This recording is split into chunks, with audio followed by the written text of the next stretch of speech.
Good morning, good afternoon, or good evening, wherever you are tuning in from.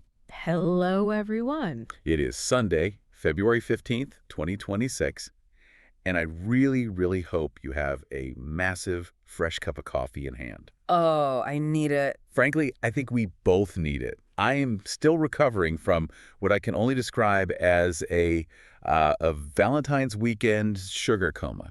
The crash is real. There was just too much chocolate involved, maybe a few questionable romantic comedy choices on streaming, but mostly just a lot of sugar. I am right there with you. But, if we look at the Bollywood box office this weekend, it is operating on a completely different level of adrenaline. It really is. It's like the industry checked 5 espressos and then just decided to sprint a marathon. That's the perfect way to put it. It feels like they decided to just throw everything at the wall this weekend. I mean, we have these massive, earth-shattering blockbusters. We have gritty, stylish gangster dramas, and believe it or not, we have a crocodile movie. Crocodile movie. We are definitely going to talk about the crocodile. We have to. It's such a chaotic mix, but, I mean, that is exactly why we're here. That's our mission for this deep dive. Right. We're going to sift through all the noise of this very, very busy Valentine's weekend. We aren't just reading the headlines to you. We want to look at the shifting tides of the industry. The undercurrents. Exactly. We're talking about record-breaking numbers, casting coups that might just break the internet, and honestly, some surprisingly vulnerable human moments from veteran stars that really stopped me in my tracks this week. And we have to talk about the sheer magnitude of the numbers we're seeing. It's so rare to see this kind of divergence where one film is essentially, it's rewriting the history books. It's creating its own gravity. Yes, its own gravity, while everything else is just sort of fighting for oxygen around it. Oh, absolutely. So we're going to unpack Ranveer Singh's Dhurandhar, making absolute history. We'll check in on Shah Kapoor's O Romeo. Is it style or is it substance? The big question. And yes, we were going to talk about that crocodile movie, Tu Ya Main, which apparently has more bite than its romance. I can't wait for that. Plus, we have some major casting rumors. I mean, huge ones involving Deepika Padukone and Hrithik Roshan that we really need to clarify. And like you said, a really touching look at the industry's heart, specifically, solidarity for Rajpal Yadav and Muni Roy. So grab your drink, get comfortable, and let's dive in. I want to start with the big one. The behemoth, the juggernaut. Let's do it. Ranveer Singh and Dhurandhar. Let's do it, because the numbers here are, frankly, staggering. Okay, let's unpack this. Dhurandhar, directed by Aditya. I've been looking at the trade reports all morning, and the numbers are they're popping off the screen. Right. We are looking at a gross of Rs 890 crore. Yeah. But then I see other sources, international sources, pushing that number over Rs 1,300 crore worldwide. It's massive. And, there is always a bit of a discrepancy between the domestic net figures and the worldwide gross. But look, regardless of which metric you use, this is a monster hit. A monster. But here is where it gets really interesting for me. It's not just the money. No. It's the longevity. That's what I wanted to ask you about. Yeah. Because usually these big blockbusters, they explode on opening weekend. Right. Huge opening. They make 300 crore in 3 days and then they kind of fade away. But Dhurandhar feels different. It is so different. This is what we call the long tail of success. We are seeing reports that Dhurandhar has been trending on Book My Show for nearly 60 days. 60? 60 days. That's 2 full months. 2 full months of sustained interest. I mean, just to put that in perspective for you, that beats records held by Jawan, Pushpa 2, Stree 2, and even Shahava. Wow. In 2026, where attention spans are measured in literally, we scroll past things in 2 seconds on TikTok or Instagram, keeping an audience interested, keeping them buying tickets for 60 days. That is practically a miracle. It really is. It means people are going back. Yes. It means the word of mouth isn't just go see it, it's go see it again. Exactly. And what's so fascinating here is what this does for Ranveer Singh as a brand. We talk a lot about star power, which is usually defined as the ability to open a movie. Sure, the opening weekend number. But this creates what I call confidence capital. Confidence capital. I like that term. Break that down for us. So confidence capital is the industry's willingness to bet on you for the next massive risk. We're hearing reports now that Ranveer is betting on his most expensive solo film yet as a follow-up. Artie?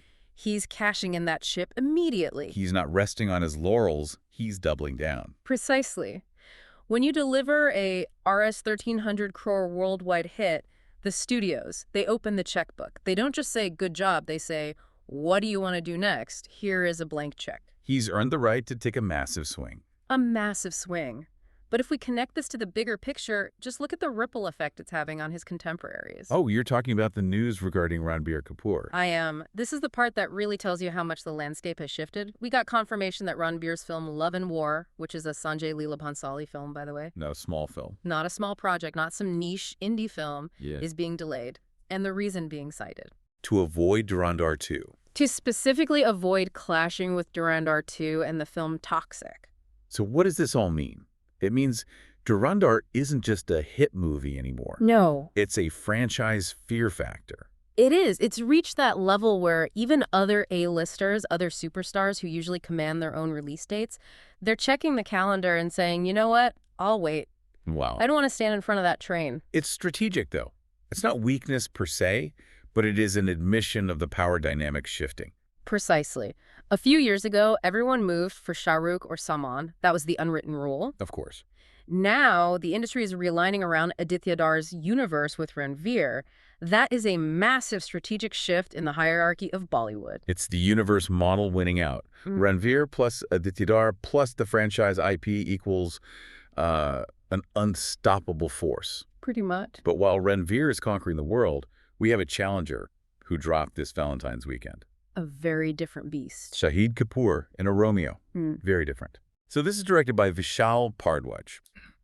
And usually when those two get together, I'm thinking comedy, I'm thinking hater. It's magic. It's magic. It's usually dark, gritty, critical acclaim magic. The numbers are respectable. I'd say so. It earned about 23.51 crore net in just 2 days. Which, in fairness to them, is a solid opening for a genre film, especially with the Valentine's boost. It's not a disaster by any means. No, not at all. But the conversation around this film is really interesting. It's become a classic case of the style versus substance debate. I noticed that too, reading the reviews this morning. The critics are just incredibly divided. Totally split. On one hand, you have people praising the swag. It's high on style, vivid visuals, slow motion shots, and everyone seems to agree that Tripti Dimri is fantastic. Tripti's really having a moment, isn't she? She is everywhere. A huge moment. Even her co-star Avinash Tyree was raving about their chemistry in the press junkets, saying, "Humari kahani likhi, hu hai." Our story is written. So the chemistry is there, the look is there, but then you have the veteran critics like Shubhra Gupta and Nandini Ramnath putting on the brakes. They weren't as impressed with just the visuals, were they? No. The phrase low on substance came up a few times. They're calling it a familiar yarn of gangsters and revenge. And this raises a really important question for us and for you listening. Is swag enough to sustain a film in 2026? That is the big question. We just talked about Dhurandhar, which clearly has mass appeal and substance to keep people coming back for 60 days. Can a Romeos survive on just looking cool? I think it struggles. I mean, here's my take. In the streaming era, looking cool is cheap. That's a good point. I can open Instagram Reels or YouTube and see incredible 4K visuals, high fashion, swag, all for free instantly. The barrier to entry for cool visuals is like zero. You don't need a cinema ticket to see stylish people walking in slow motion anymore. Exactly. So if I'm going to the theater, if I'm fighting traffic, paying for parking, buying the overpriced popcorn... The whole 9 yards. I need the story. I need the meat. I need the novel, not the music video. And if A Romeo is just a stylish revenge flick we've seen a dozen times, it might have a great opening weekend because of the brand value. But it won't have that Dhurandhar longevity. It won't have the long tail, no. It will drop off. Speaking of things that might not have longevity, or maybe they will for the wrong reasons, we have to talk about the reviews for the other releases this week. Oh, yeah. Because there is a crocodile in the room. The elephant in the room is a crocodile. It is. To ya main. To ya main. Okay, premise. A creature feature. A crocodile movie. A romantic thriller. The verdict. The critics are rooting for the crocodile. It's never a good sign for a romantic thriller when the reptile has more screen presence than the romantic leads. It's brutal. The reviews are highlighting that the VFX is actually great. The crocodile has teeth and bite. It looks scary. So that's a plus. But the love story between Shania Kapoor and Adarsh Gaurav, they're saying it has zero chemistry. That is tough. Yeah. You know you're in trouble when the audience is hoping the crocodile wins. But it points to a genre issue. Creature features. Think Jaws. Think Jurassic Park. They are fun.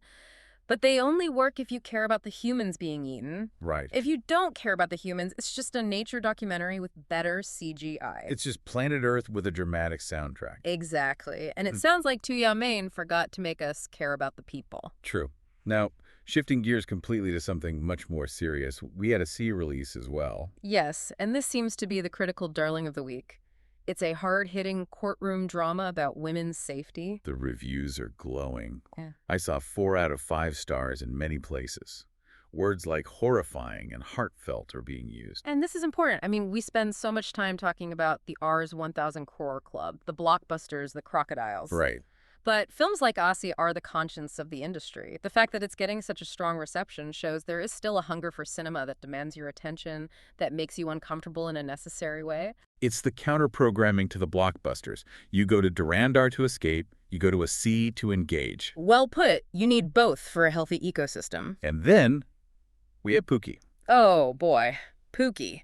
The title alone tells you they were trying for something very, very specific. Aimed squarely at Gen Z. But the reviews, they're calling it a Gen Z checklist without a beating heart. That is a brutal critique. What does that even mean, a checklist? It means the filmmakers probably sat in a boardroom and said, okay, what do the kids like today? They like this slang word, they like this fashion trend, they like this aesthetic, and they just pasted those elements into a script without any soul. So it's algorithm cinema. Exactly. It's calculating. And the thing about Gen Z, and I have nieces and nephews in this age group, they have the best BS detector of any generation. They can smell inauthenticity a mile away. They know when they're being pandered to. If you try to pander to youth culture without connecting emotionally, it just feels like a marketing exercise. And Pookie seems to have fallen right into that trap. And speaking of things not connecting, we had a bit of a reality check with some flops this week too. Babiji Gar Parhain. Fun on the run. Taking a beloved TV show and putting it on the big screen. It didn't work. Not at all. It only recovered 14% of its budget. Ouch. Yeah. Why does that happen? The show is huge. It's a classic problem of format. We call it the format fallacy. What works in a 20-minute episodic sitcom, with a laugh track and quick jokes, doesn't necessarily translate to a 135-minute cinematic narrative. You can't just stretch a sketch. No. The pacing is different. The stakes are different. It's like trying to turn a snack into a 3-course meal. It just leaves you hungry. Good analogy. And then Funky, the satire, directed by KVN Deep. Mixed reviews on that one. Called a lazy parody. And it moved to OTT almost immediately after its February 13th release. Which is the modern equivalent of a straight-to-video release, right? It signals that the studio knew it wasn't going to hold the theater. It's a salvage operation. Theaters aren't working. Let's dump it on streaming and see if we can get some clicks. So we have a clear winner in Dhurandhar, a stylish runner-up in a Romeo, and a lot of mixed bags. But let's look forward, because the rumor mill this week, oh yeah, it is spinning out of control. The future is looking very interesting. First up, the White Lotus rumor. Everyone is buzzing that Deepika Padukone might be in Season 4 of The White Lotus. Okay, if this is true, it is huge. Why is it so big? I mean, she's done Hollywood before. She was in XXX with Vin Diesel. Yes, but that was an action blockbuster. The White Lotus is HBO prestige TV. Different world. It's a cultural phenomenon. It wins Emmys. It's what the cultural elite talk about at dinner parties. For Deepika to step into that specific ecosystem, that elevates her global profile significantly. It's a different kind of validation. It moves her from action star to serious global actor. Imagine the fashion from that press tour alone. It would be iconic. But while we're speculating on Deepika, Hrithik Roshan had to come out and shut down some speculation. The Dawn 3 denial, yes. Yeah. There was so much noise following Ranveer Singh's exit from Excel Entertainment, and suddenly everyone was saying, it's Hrithik, he's coming back, the original Dawn is back. I saw those tweets, people were so excited. And Hrithik explicitly stated he was never approached. It highlights the chaotic nature of casting rumors in Bollywood. One actor leaves, and the internet immediately fan casts the replacement. And we all want it to be true, so we share it. Then the blogs pick it up, and suddenly it's reported as news. Hrithik had to step in just to stop the runaway train. It must be exhausting to wake up and find out you're starring in a movie you've never heard of. I know, right? Oh, am I doing Dawn 3? Let me check my diary. Nope, I'm busy. Now, moving to confirmed news, Imtiaz Ali is back to romance. His home ground. Yeah, Ranbir. But a modern adaptation. And the casting is interesting. Rohit Saraf as Ransha. The national crush. Can he carry the chocolate boy mantle into a classic tragedy, though? That's the challenge, isn't it? Rohit is great at the sweet, innocent, mismatched style romance. But here, Rancha, that is tragedy, that is pain, that is obsession. It's a whole other level. It's dying for love. Seeing if he can make that pivot from cute to tragic will be the making or breaking of his career as a lead. Then we have the heavy hitters. Sanjay Leela Bansali, he's unveiled a new project, Jai Somnath, collaborating with Ketan Mehta. Two giants, Pansali and Mehta, and they've locked a 2027 release. 2027. This is long-term strategic planning. It suggests a scale that requires years of prep. 2027. We're just getting used to writing 2026. Okay. But speaking of trends we are seeing right now, have you noticed the snakes? The serpent universe, it is everywhere. It really is. We have Mahesh Babu launching the Nagabandham teaser, which is this myth history mix. We have Kartik Aaryan stopping traffic in Delhi shooting Nigzilla, and Abhishek Bachchan investing in a film just called Nagin. It's fascinating. Is 2026 the year of the serpent? But why snakes? Why now? I think filmmakers are tapping into this mix of folklore and modern VFX. We saw it work with the Astroverse, and now they're going deeper into Indian mythology. That makes sense. Every Indian kid grew up with stories of Nagins and shapeshifters. It's in our DNA. But now we have the technology to make it look cool, not campy. It's not the plastic snakes of the 90s anymore. Exactly. It's superhero-level spectacle, but rooted in our own culture. It's smart. Okay, let's shift from the creative to the business side. Yeah. Because there are some very strange, very smart strategic shifts happening. I want to talk about Drishyam 3. This is a masterclass in distribution strategy. Or a massive gamble. I can't decide which. So the plan is Mohanlal's Malayalam version will release 6 months prior to Ajay Dev's Hindi version. 6 months. 6 months. Usually they try to shrink that window to avoid spoilers, right? Or day and date release, yeah. But here, I think the logic is completely different. Unpack it for me. Why give the Hindi audience 6 months to read the entire plot online? I think they are banking on two things. One, the regional box office needs to be maximized. If you release them together, you cannibalize your own hype. Okay. By giving Mohanlal the runway, the film becomes a massive hit in the South, no question. Right. Two, the hype is the marketing. They are weaponizing FOMO, fear of missing out. Oh, like that. If the Malayalam version is a masterpiece, the Hindi audience spends 6 months hearing, oh my God, the twist in Drishyam 3 is insane. By the time Ajay's version drops, the anticipation is at a fever pitch. So they aren't afraid of spoilers. They are banking on the fact that knowing the ending isn't enough. People will want to see how Ajay Devgn does it. George Clooney always has a plan, and apparently so do his producers. Another shift we are seeing is location. Sri Lanka is suddenly everywhere in the news as the city of dreams for Indian filmmakers. It's the new favorite backlot. You have luxury developments, infrastructure, and it's visually stunning. Yeah. But the main driver, cost. Absolutely. Compared to London or Switzerland, it's a fraction of the price. Yeah. And even compared to some locations in India where permits can be a nightmare. So it's easier. Sri Lanka is rolling out the red carpet. It's close, it's beautiful, and it's cost-effective. We are seeing shoots move away from traditional European spots to Sri Lanka. It's beautiful there. I'd film there just for the vacation. I think that's part of the appeal for the stars, too. A work trip to a tropical island? Sign me up. Quick check on the small screen before we move on. Kohrra Season 2. Mona Singh is getting rave reviews. They're calling it a study of fathers and fault lines. Ooh, intriguing. It seems to have captured that gritty, atmospheric tension of the first season.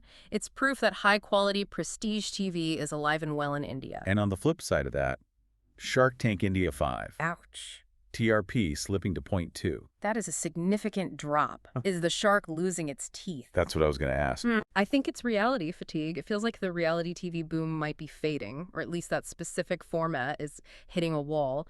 You can only watch so many pitches before they start sounding the same. I'm going to change the world with this artisanal tea stall. Exactly. The novelty has worn off. The audience understands the vocabulary of business now, so the shock value isn't there anymore. Now, I want to get to the heart of the episode. We call this segment human interest, but today it really feels like it's about solidarity. It does. There were some really touching stories this week that remind us that behind the box office numbers, these are real people. Let's start with Rajpal Yadav. There was this viral video with Salam Khan that fueled all these rumors that Salman got him out of Tihar jail regarding that debt case. Right. And the internet just ran with it because, well, High Helping a Friend is a great narrative. We love the idea of the hero swooping in. Of course. But the truth came out, and it's actually more nuanced and better, I think. Rajpal's wife, Radha, clarified. She said the industry was incredibly supportive, but she kept the names confidential. She didn't confirm it was Salman. And that's almost better, you know.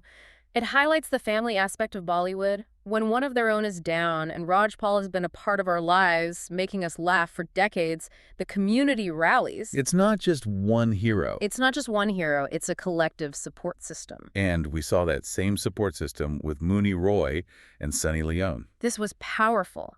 Sunny spoke out in support of Mooney regarding harassment she faced, and Sunny was very clear she hasn't faced it herself. But she didn't let that stop her from validating Mooney's experience. That's true allyship. It didn't happen to me, but I believe you and I support you. It's women supporting women in an industry that hasn't always been kind to them. Absolutely. It changes the culture when big stars speak up like that. And then, perhaps the most surprising moment of vulnerability came from the Kapoor clan. Ranveer Kapoor. On his birthday, no less. He spoke very openly about how alcohol ruined his marriage to Babita and the struggle to pay tuition for Charisma and Kareena back in the day. We tend to think of the Kapoors as Bollywood royalty, right? Living in palaces, the first family. Exactly. Hearing him talk about struggling to pay school fees, that just grounds them in a way we rarely see. It does. It shows the human cost behind all the glamour. It was a rare moment of honest introspection from that family. It reminds us that royalty also has bills to pay and demons to fight. And speaking of clearing the air on past dramas, Right. we finally got closure on the SRK boycott from 2014. 12 years later, can you believe it? An ex-publicist revealed it wasn't a malicious act by the media or SRK being difficult. What was it? It was a massive mix-up by a local coordinator. A mix-up. Imagine holding a grudge or a narrative for 12 years, fans arguing online, articles being written, and it turns out someone just got the scheduling wrong on a spreadsheet. It's a huge reminder to question the feuds we read about. Often it's just logistics and miscommunication. It makes the industry feel so much more human. Before we wrap up, we have to touch on the lighter side of things. Some did-you-know moments. I love this part. Abhishek Bachchan. He's investing in Swiggy and that film Nagin, and his reasoning. I spend so much money on them. It's the most relatable investment advice I have ever heard in my life. It's genius. I order so much food, I might as well own part of the company. It's an emotional hedge. Every time he orders a burger, he thinks, well, at least I'm helping my share price. And did you know Shekhar Kapoor, the man who gave us Mr. India, was a chartered accountant in London? I can't wrap my head around it. Imagine him sitting in a gray office in London, crunching numbers, and then thinking, you know what? I think I'll make Bandit Queen. It's a testament to destiny.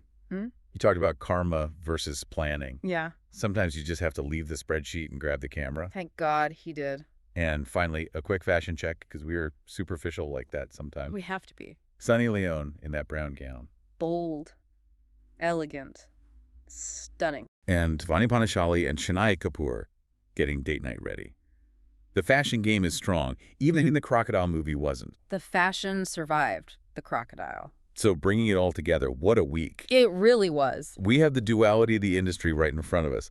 On one side, you have Dhurandhar just breaking all the records, proving the box office is alive and well. And on the other side. On the other, you have smaller films like Pookie, struggling to find a heartbeat. And we see the industry moving at breakneck speed, OTT rights, selling for records, locations shifting to Sri Lanka, and legends like Bonsali locking dates for 2027. It's an industry in transition, but it's so vibrant. And it's resilient. From Ranveer Kapoor's survival stories to Vineet Kumar Singh calling Chhaava his second birth, there's just so much passion here. That's what keeps us watching. It's not just the movies, it's the people who make them. Exactly. Absolutely.